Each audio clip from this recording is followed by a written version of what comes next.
Good morning, children.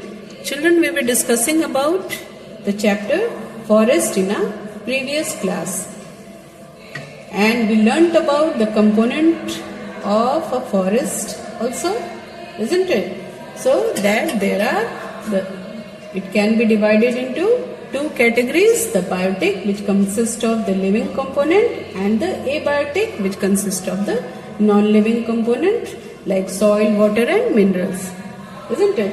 Then we also discussed about the food chain and the food web, that the different food chain combines to form food web, and we also learnt about the layers of the forest.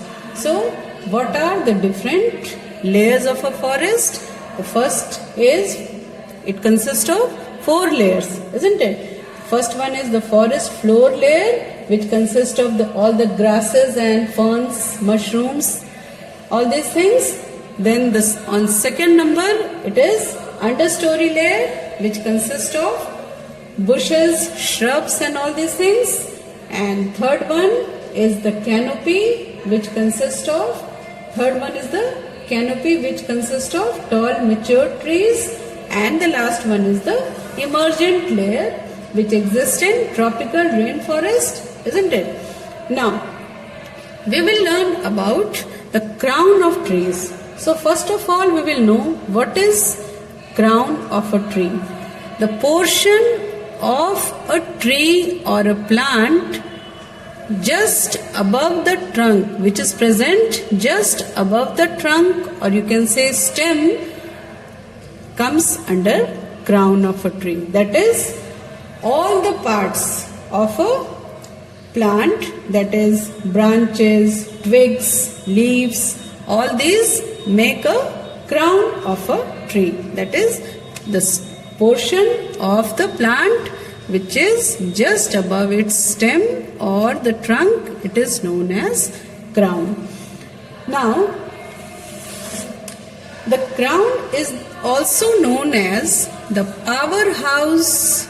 The crown is also known as the powerhouse of the tree. Why it is known as the powerhouse of a tree? Because it consists of all the leaves. All the leaves of a plant comes under crown.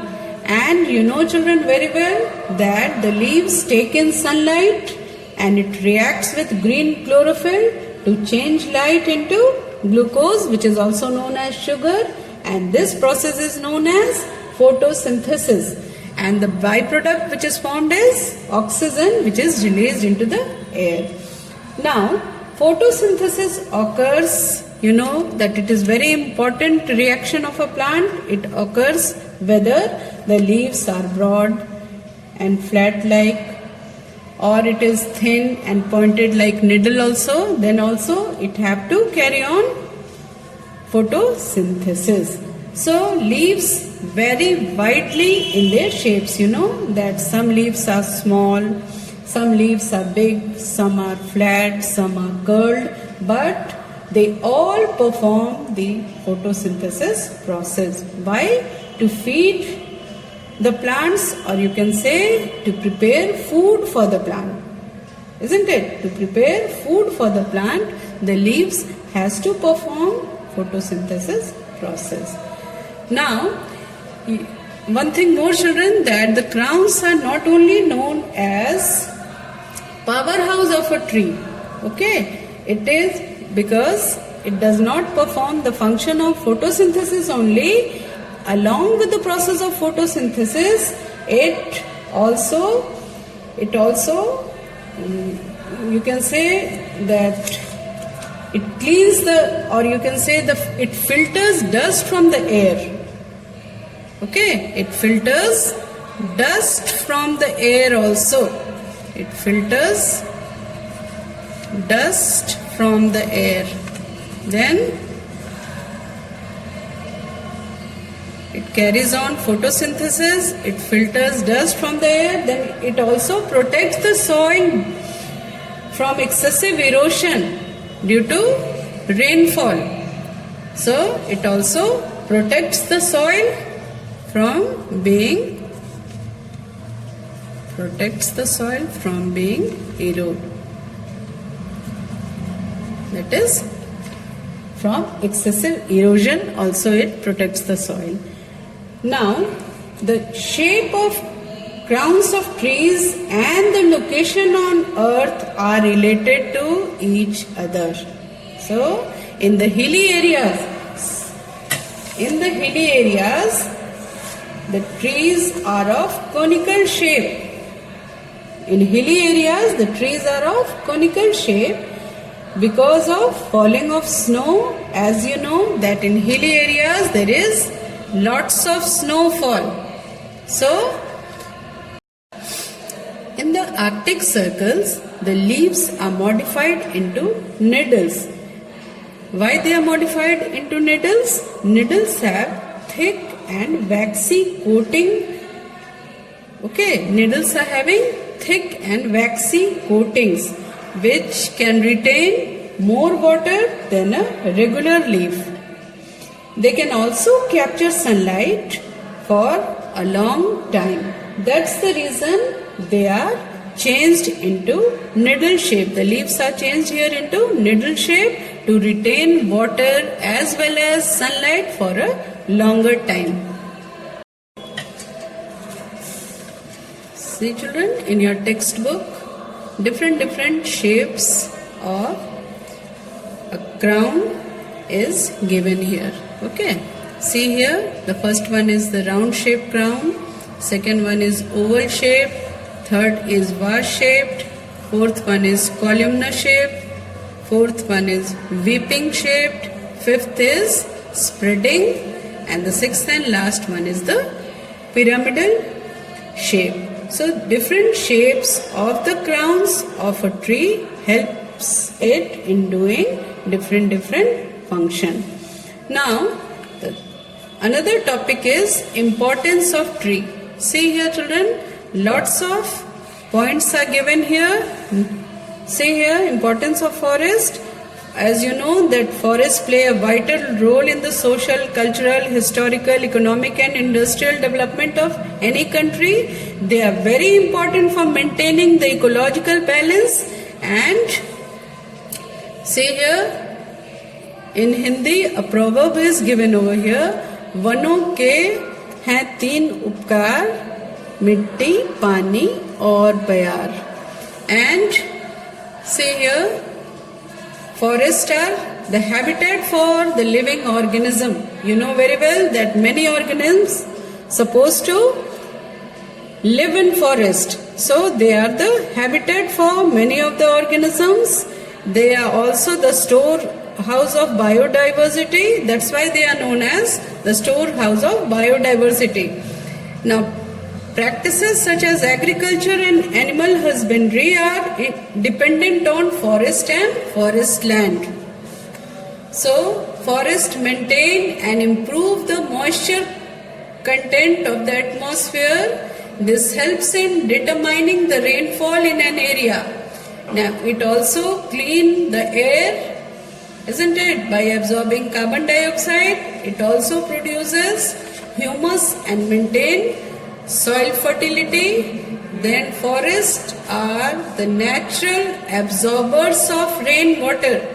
Because of the thick humus layer, loose soil and the soil retaining powers of a tree roots, forests are important for maintaining and regulating water flow to the lower layers of soil. Forests also reduce the speed of strong wind and trap dust and gases.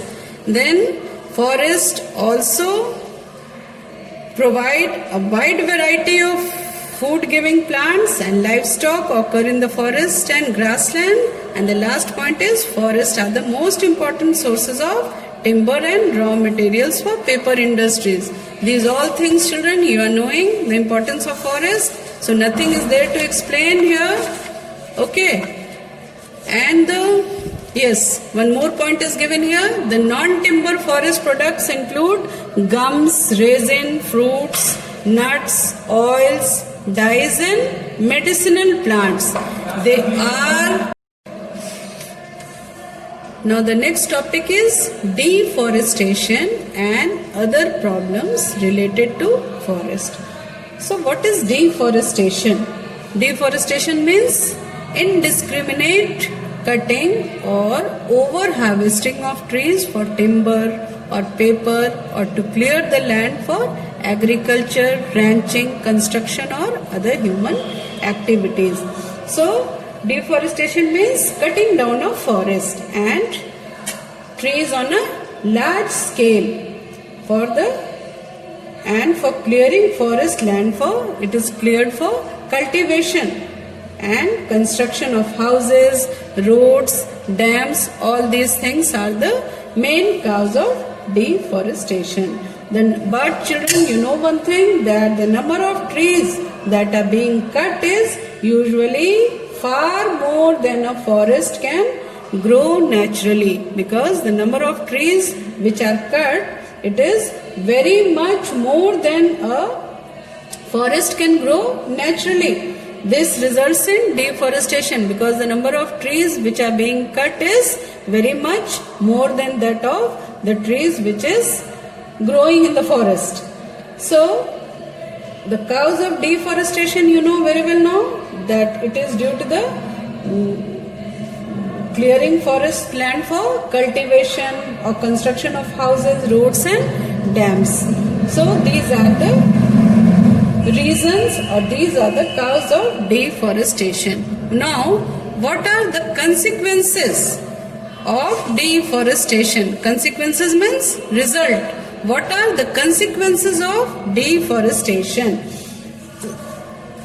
So children, there are lots of consequences of deforestation. That is, the carbon cycle is disturbed, the water cycle, then the soil erosion, then silting of water courses, lakes and dams, extinction of species, desertification. All these are the different consequences of deforestation. So in our next class, we will learn the consequences of deforestation in details and the consequences of deforestation, and one more topic is some common trees in India. These two topics I will do in your next class. So that's all for today, children, and you note down your homework also. Now do the keywords, okay, given in page number 231 and 232. That is all the keywords you write down in your notebook. This is your homework. Okay, children.